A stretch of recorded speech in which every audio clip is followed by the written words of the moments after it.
I'm Sarah Charlton. I'm from the School of Architecture and Planning at Wits University in Johannesburg. So I think the issue of where we're building large human settlements in Gauteng is a complex one. From planners and geographers are trained to think and to understand that what underpins a settlement, a new neighborhood, is the kind of economic base and the other kinds of things that can make it a platform for life improvement, a place where your kids can grow up, a place where they can access schooling, a place where you can access income generation. And so it is really important to think about what are all those things in any particular locality, because housing on its own is not enough for people to find a viable life. And housing in very distant places is enormously expensive for municipalities and provincial government in terms of infrastructure spend.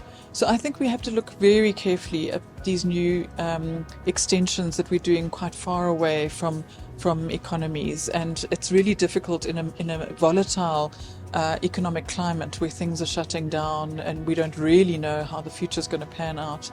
But what we could do is maybe think about some places on the edges of cities which are more like site and service. So it's serviced land, it's plots, and we could invite people who want to build in those kind of localities, because some people prefer the quietness, they feel it's safer, or they may want to do a little bit of urban agriculture or something like that. So those people could put themselves forward to say, yes, I would like a plot there and I want to build my own house there. And so that could be for that kind of person.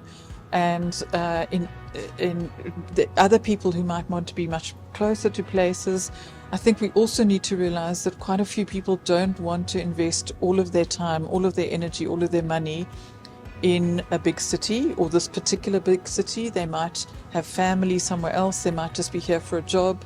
And so other kinds of things that are going on in our cities, like backyarding, is also something we need to look at. So maybe backyarding is offering rooms for rent for people who are not investing a lot of money in the city, but they still need a place to stay. They quite like being in someone's yard. It's maybe safer, better access to infrastructure than an informal settlement.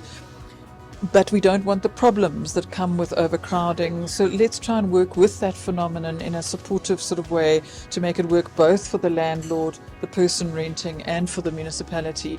But it can play a role, and I'm linking it to the big housing projects, because I'm saying the big housing projects really assume that someone's going to come in and live in a house and be there for a long period of time and own it and love it. And I think things are maybe more fluid and more mobile than that, and we need to look at a whole diversity of different kinds of options.